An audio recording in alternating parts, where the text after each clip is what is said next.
In this video, it is about creating survey questionnaire using Google Forms.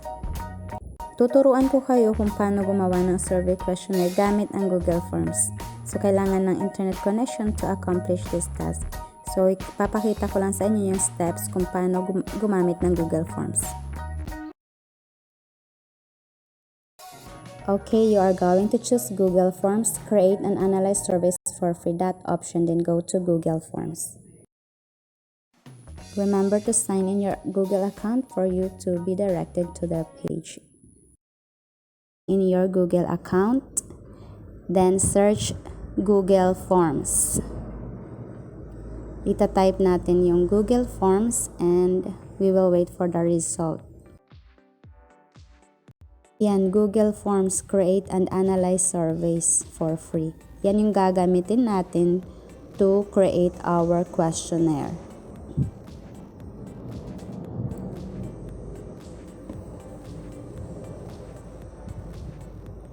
Hintayin lang natin na mag-open yung website ng Google Forms.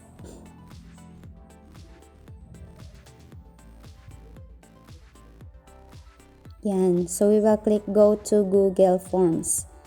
We are going to click that one.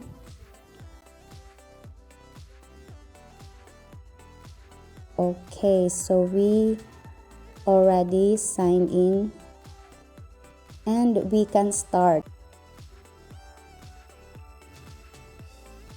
Okay, here is the title, Survey Questionnaire number 1. Then we will write on the form description. Example of the description is, Dear respondents, I would welcome your views on the learning materials in oral communication. Please be honest in your views and base your answers on your personal experience in using the modules.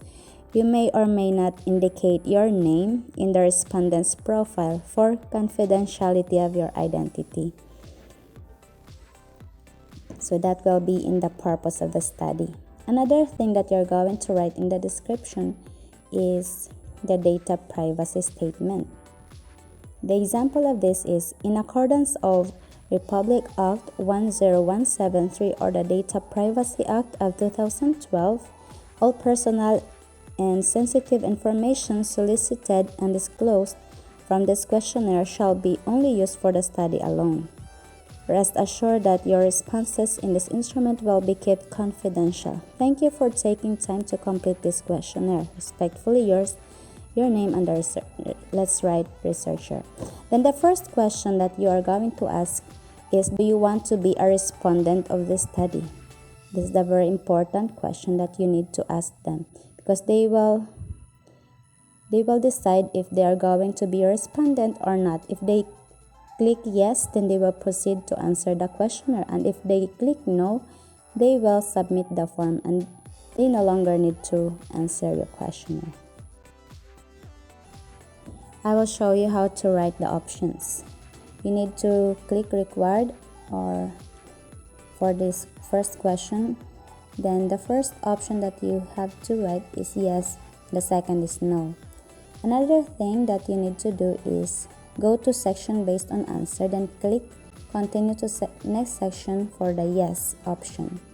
And for the no option, let's wait for a moment.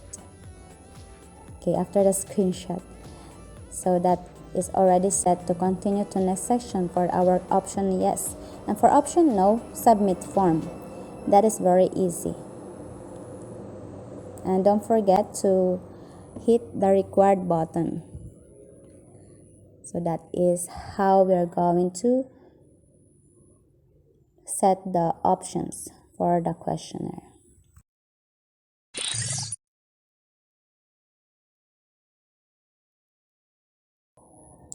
Next is we will add new section. And then we will put our title, Part 1, Demographic Profile of the Respondents. And in the description, you're going to write the instruction. Kindly provide the needed information in the space provided. Please do not leave any question unanswered. And you're going to write the name of respondent, age,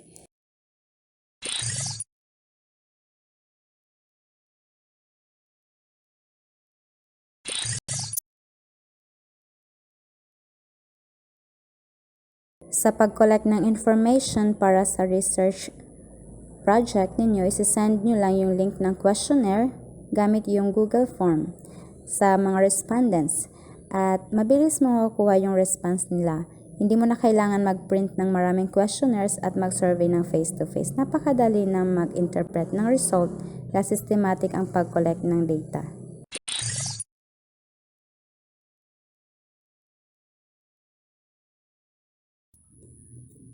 Kung tapos na sa buong questionnaire, maaaring i-customize ang Google Form. Maaaring mag-select ng theme color, background color, font style at mag-upload ng picture for your banner.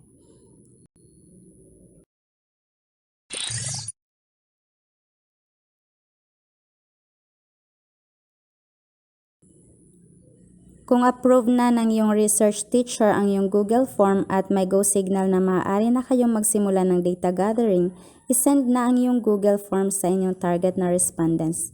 Para gawin ito, i-click lamang ulit ang send button, send via link, then makikita mo yung link ng Google Form at ito ang isi-send mo sa respondents na sasagot sa survey.